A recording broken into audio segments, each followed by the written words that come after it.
up for it. There's no, you know, you can have a safe injection site and it will save lives, but those people are just being thrown back out on the street to come back to the safe injection site. And I don't know where they're getting all their needles from, but they are being given out in large amounts. The cleanup crew in Red Deer, I'm friends with some of the people that work for the city. They are telling me that they've been attacked with knives, they've called the police are telling them there's nothing they can do about it, so they've basically told the city that they're ready to quit their jobs if they don't have somebody to protect them at work. So now there's peace officers that go down there with them. But in retaliation, the drug addicts are now taking the needles and burying them into the ground backwards so that when they go down in to clean up, they're getting, you know, they're in danger. So now there's a serious danger to children. They're hiding the needles to actually hurt the cleanup crews that are involved. The cost of actually funding a program that works, and I'm sure there is one that does work, would cost millions of dollars, but every day there's hidden costs to all of us. If it's not the child that has a parent that is an addict, that is now a child being born as an addict, that has to be raised in foster care, that parents have spent all their money, that now they're in debt, like it just goes on and on. The cost of this is crazy. It's killing people, it's ruining our communities, it's ruining the whole, it's not just Red Deer, it's everywhere. So I just don't understand why it's not being stopped. I mean, if I go 32 in a 30 zone, I'm getting a ticket, and I'm like, if I don't pay that ticket, my car's getting taken. So how is it so hard to find these people? I'm a musician, I played a show down at the Velvet Olive the other day. I watched the new RCMP station downtown has a drug house attached to it. It's right behind the provincial building. These people work in the provincial building. They look out their windows every day, they see it. If I see it and all of us are seeing it just one night out at the Velvet Olive having fun, then how come the RCMP right beside them don't see that there is a drug house with prostitution going on right there? Okay, just so you know, time. Thank you. Thank you, appreciate it.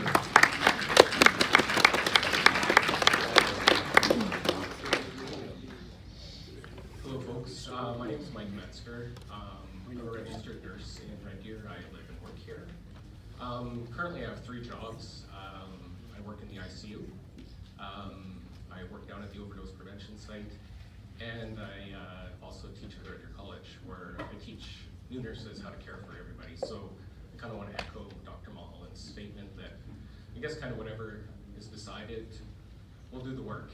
So just to answer your 2 questions around how I feel about supervised consumption sites, both positively and negatively, well, I don't really feel about them. I kind of know the evidence, and if you want to look at the Canadian Nurses Association document on harm reduction, there's lots of good evidence in there. But what I do feel for is the people, the clients, and also the people too that are kind of suffering from crime and those types of things. But I think what will happen if we move from an overdose prevention site and fund that past the time that it expires at the end of September, and move towards a supervised consumption site with enhanced services, we'll actually be able to solve some of these problems. Being able to supply these people with proper mental health, maybe keep them there rather than having them in the community being disruptive. Certainly continue to decrease the death rates, and maybe even provide them an opportunity to receive proper medical care in a proper medical facility. Of course, the negatives is the potential for further division in the community and some of the problems here that, quite frankly, I don't have the answers to. I'm just taking it from a medical perspective. So some of the solutions and ideas is certainly providing support for the OPS past September 30th and moving towards supervised consumption services. So full support for proper healthcare services for all people affected by the opioid crisis. Something for business, again, I don't have an answer for that. But I do think that supervised consumption services are probably the second best solution. Because the way I look at it, you don't solve a problem by ignoring it. I don't think we're gonna cure cancer by shutting down the cancer center. So it's not the solution, but I do believe it's part of the solution. And I just wanna kinda ask the moderator here, part of my job is to supply naloxone kits. I don't know if you're moderating all of the town halls, but before you move on to your next item, I'd like to give you this. That's certainly put on your resume.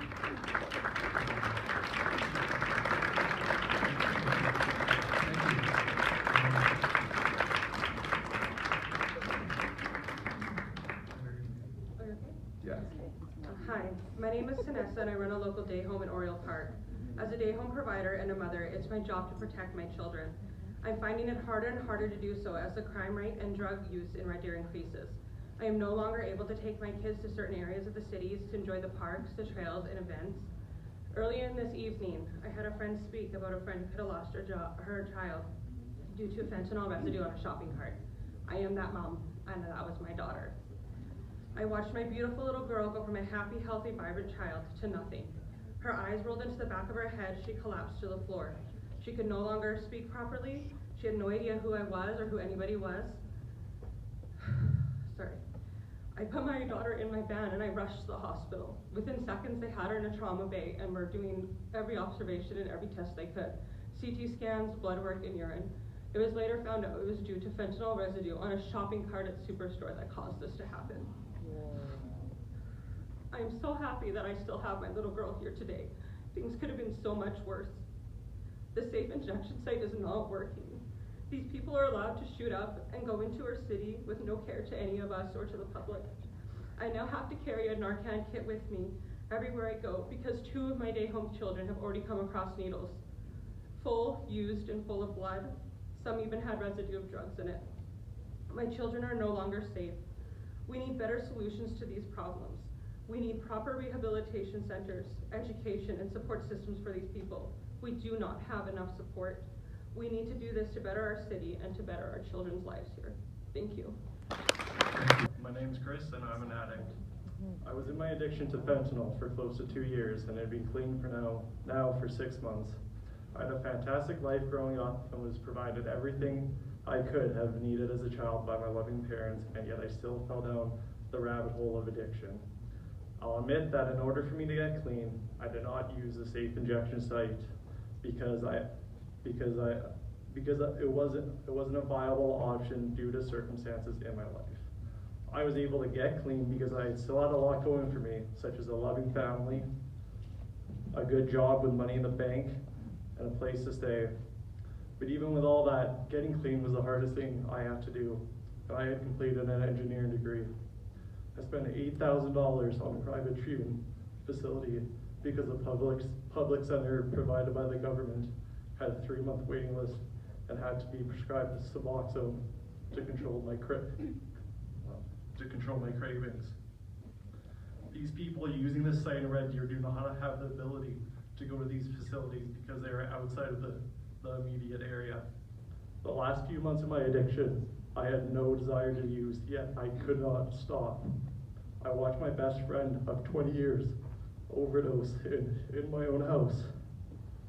And yet, I still continue to use as he was driven to the hospital. How are you supposed to go against your own brain? I guarantee the vast majority of these people are experiencing the same thing, but they have no one there to support them, so they keep using. This site provides a place where people who have no one can go and talk to others who treat them like any other person, not calling them junkies. It meets people on their terms, which is what they need. Compassion is necessary in these cases, as it shows society has not given up on them, and in turn the users will soon start to believe in society. The facts are out there. This site saves lives, reduces the strain on our healthcare systems, encourages detox, and does not increase crime in the surrounding area. I know lots of people have stories about how the site has affected them, but we don't make government policies based on anecdotal evidence. We base them off studies and reports. Getting rid of this site won't stop the problem. It's only going to spread the problem into the suburbs. This site is downtown because that's where the population resides that will use this site. I'm in no way saying this site is perfect, but throwing our arms up and giving up is not the solution. They will get better if money is invested in them. Let's put aside our differences and help those who need it most.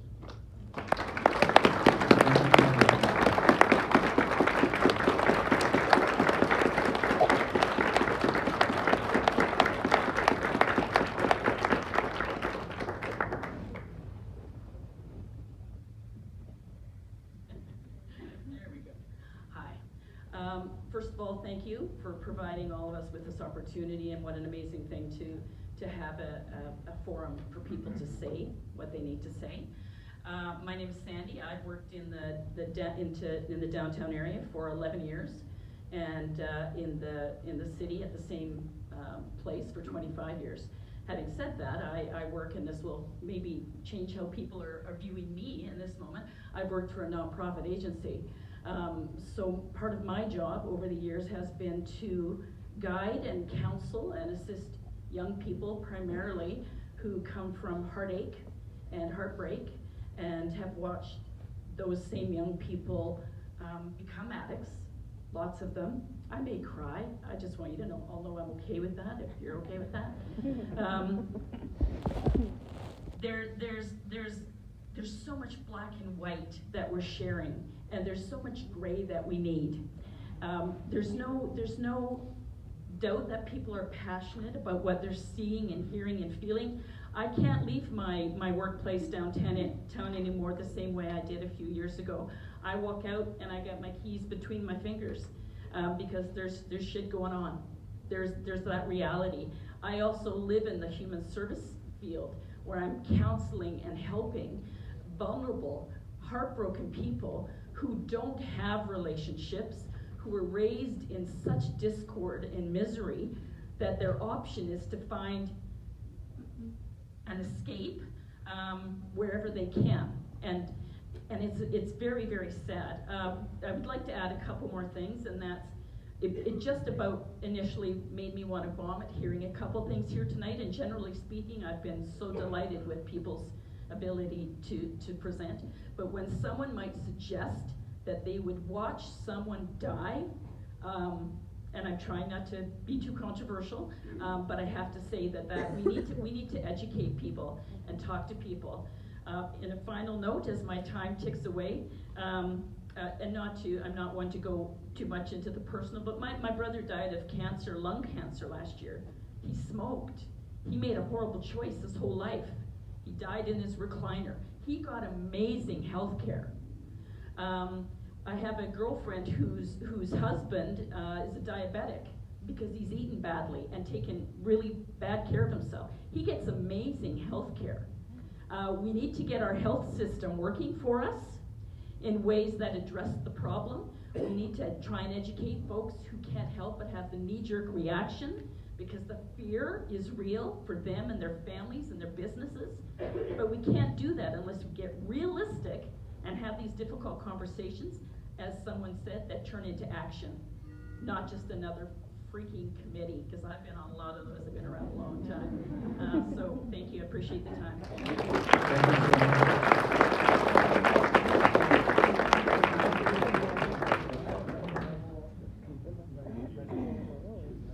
talked with the center. I lived in Lower Fairview for about 17 years. I've been 20 years in West Park now, but have properties in Lower Fairview. I've seen the crime and stuff go, but the number one thing that really bothered me is for the last 5 months, I've driven by that needle injection place. It's scary. It's scary all around it. You can't go, just to go across the street to the bridge. It's a scary injection place is a scary place. You know, there's a lot of danger there, and it shouldn't be in the city. Okay, there shouldn't. If you need help, you get it, but to me, it shouldn't be in the city. What it's doing to my property is dumping, my taxes are going up, property's going down. You know, that's the way my property's going. You know, and it's, you see them coming around, everybody's saying about the crimes and everything they're doing, yes, and they're hiding in the bushes, the needles and everything, we all know about that. But we just shouldn't have that in our city, we gotta get rid of it. That's as simple as that to me. There's no other way to put it. You know, there's other cities that have done it, I can't remember, Kelowna and Lethbridge or something, I can't remember the name of the cities, but they got rid of it, and they got rid of all the problems too at the same time. That's the number one thing for me is that units here is no good. It's not for our city. because what it's doing to our city is hurting our city. And it's hurting our people